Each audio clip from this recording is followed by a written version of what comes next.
Good morning, everybody. Mark Jorgensen here for Mark's Garage. And now, the long-awaited build overview of my 2004 Honda RC51, affectionately dubbed Budget Nicky. Yes, everybody, I got this bike from a guy here locally when I was looking for my 03. It had been used and abused, to say the least, and thrown away outside beside his trailer underneath a tarp. I had Chinese fairings on it all around that had been, let's just say, weathered and exposed. Basically, they cracked apart before I could even get them off. They were so old and so beat up. I ended up paying $500 for this motorcycle. And I think there might even be a video on my YouTube of when I got it, when I first got it, or slightly after when I first got it, when I was stripping it down and redoing it. He had told me that the engine was blown in it and that he didn't have any need for it anymore. Okay, I said, okay, it's only $500. I'll take it on as a project. I knew these engines had a really a history of being very durable and long life. So I kind of doubted the engine was blown right away, but had a dead battery on it. So I got it home. Noticed one thing right away on it. It had a set of Jardine slip-ons. I noticed that the baffles on the inside of the cans were blown out. And then I mean they're blown out. They were loose inside the cans. Loose around. And he had told me he'd been riding it one day. And I heard a loud noise and some clanging. And pulled off to the side of the road and parked it. And just never did anything with it after that. So I thought, I did all the minor stuff that I could. Changed the oil out. The oil looked fine. Changed all the fluids. Everything looked fine. Put a fresh battery in it and cranked it up. And sure enough, it fired right up. Changed the cans, and the rest is history. So I guess he was hearing that baffle rattling around in there, and he just assumed it was something with the engine. And so anyways, $500. Looked a lot worse. I stripped it down to everything. Stripped all the bodywork off of it. Went through everything on it. Cleaned everything. Basically. And you'll see if I ever have the bodywork off on this bike. I'll show you how pristine the engine looks on it. This bike has 49,000 miles on it though, and it still fires up. Just as easy as my 03 with 7,000 miles on it. So I got this bike and I decided I was going to do a budget-minded build on it. So fairings for an 04 were kind of a hard thing to get, but the tank looked in good shape. That was the one plus. The tank was in good shape. There's a couple of dings on the front by the mounting bolts where somebody had ham-fisted the bolts with the screwdriver and put a couple of dings in it. Really dumb move, but that's pretty much it for the tank. Tank looks very good. Besides that, the Nicky sticker's a little faded, but other than that, looks great. I went with Chinese fairings to replicate it as well, and found some OEM Honda stickers for the side. Found some OEM Woody Woodpeckers for the side as well for the front. So these fairings, while they are Chinese, the upper anyways, they do look pretty good. They have the full sponsor package on it, which is correct. Everything looked pretty good on it, pretty good on them, and this bike doesn't get ridden all that much and stays in the garage, so haven't had any issues. Some of the other guys that run the Chinese fairings that use them every day, but they are pretty fragile. I do have a brand new upper and a brand new left side in the garage, and I have a right side that's used. I'm in the process of refinishing. The right sides are long gone from OE, but I am working on it one. I got a pretty decent one that I'm refinishing right now, and I hope to have the OEM full fairings back on it by the end of the year. Ordered a brand new tail section, brand new seat cowl with OEM decals. That's great. I have a HT Moto seat cover on it. Like I said, I wanted to keep this pretty budget-minded build, so I went with Dan Moto titanium slip-ons. So a lot of people give these cans a lot of crap. And the carbon ones, I definitely wouldn't recommend them. The carbon ones tend to fall apart, but I got nothing to say but good things about these titanium ones. I took a torch to the end and kind of gave them a little personal touch with the coloring of the tie. They sound great. The fit and finish on them has been great, honestly.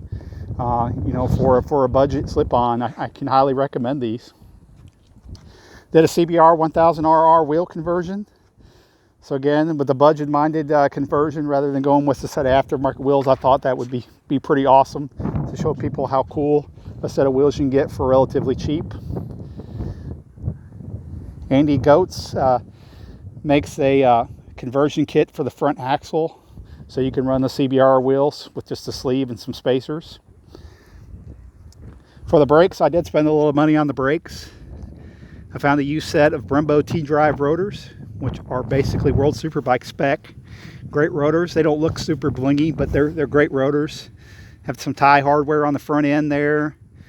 A tie, Race Torque's axle nut, some driven axle cups, tie hardware on the pinch bolts.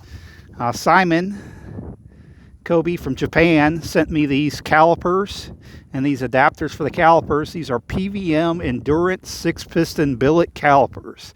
He gave me a really smoking deal on these. I've never seen them on another RC51. They are 6-pot. These things are stonking huge and stonking amazing. Core moto lines running there. Some core modem custom lines routed GP style around the front forks. So really cool front end on this, really unique too. I want to do some unique stuff on this bike too, stuff you don't see every day on every other RC51 to make it stand out a little bit. I got the full accompaniment of Race Torque's accessories as well, like I do on my other bike. Race Torque's clutch cover with removable skid plate, really great stuff here from Dale. Race Torque's chain adjusters and lifter hooks. And on the left side, I've got the Race Torque's shifter sprocket or shifter shaft support. Another cool little tidbit there. See a Race Torque's titanium axle or titanium front drive sprocket nut bolt there. I've got an EK 3D chain, Renthal rear sprocket. So the driven axle cup on the passenger on the left side as well too. Right now I'm running stock rear sets with some homemade carbon heel guards that I made out of some sheet carbon and some aftermarket billet foot pegs. Look kind of trick.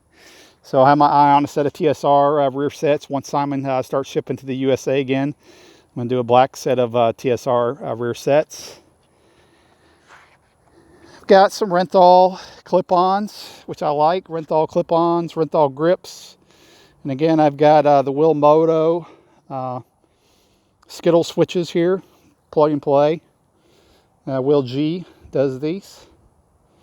Got a quick release TWM style gas cap there. Magical Racing carbon instrument panel surround, cool stuff there. Some billet levers. I got some billet Rizoma Dynamic style mirrors. These aren't Rizomas. I found these on eBay of all things. The Rizoma Dynamics, I had a set on my other bike. For whatever reason, they just didn't play well with the adapters. And I found these on eBay. They had a hinge right here where you could adjust them up higher. And they seem to work a little bit better. So cool little accessory there. They look just like the Rizoma Dynamics. They're aluminum as well. Let's see what I'm missing here. Oh, the shock. So the shock on this, I could have just went with the Olin shock like everybody else. You know, the Olins are great shocks. I got nothing against them. I got them on every other bike, but like I said, I wanted to do something different and budget-minded. So I got this shock here. This is a Nitron shock. A bunch of titanium parts on it. Very cool anodizing on it. Very, very quality part. I'm very, very happy with that Nitron shock. Very, very easy to set up to. Works very well in the street, and I'm sure it would work on the track as well. But a great piece there. I love that. Like I said, it's something I haven't seen on another RC51 as well. You got the Ladybird hand bent aluminum hangers for the exhaust. Those are a must in my opinion if you're going to run this shorty style MotoGP canister. Slip-ons in the conventional mounting location. Those Ladybird hangers are a must. And I think that about covers it for this build so far. I'd say I'm about 50% through of where I want to do with this. Oh, I did an endurance cut on the front fender. That's OEM front fender. I wanted the HRC style endurance look to go with the endurance calipers there in the front. So you see the fenders are just a little bit modified, very easy to do. Did that with the Dremel and some touch-up paint on the edge and a steady hand, and looks great.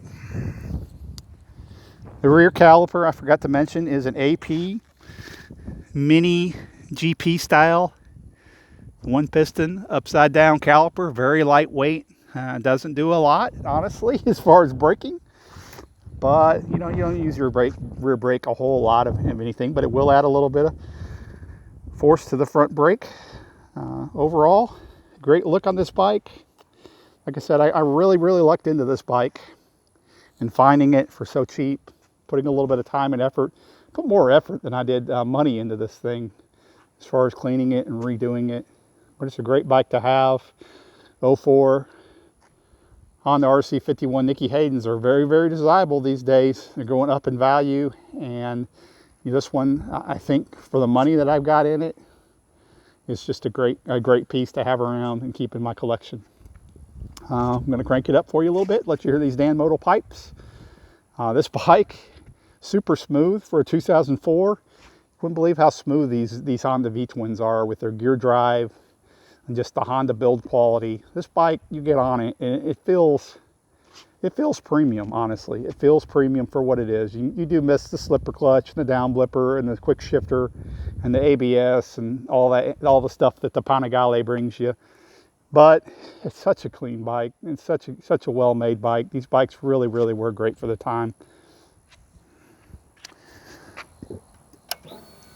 Okay.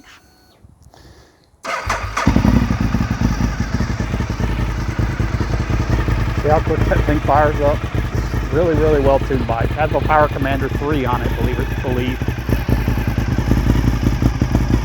It's just a standard slip-on map. I don't think they have a map for the Dan Moto. I want to say maybe I have a Ladybird map in it.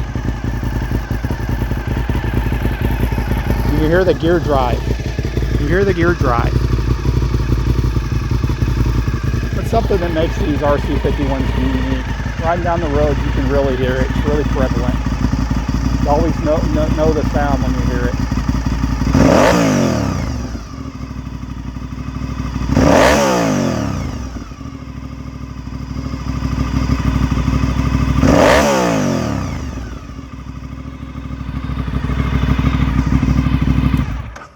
There you have it.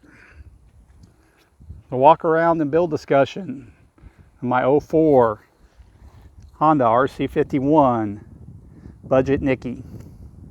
Like, click, and subscribe for more videos.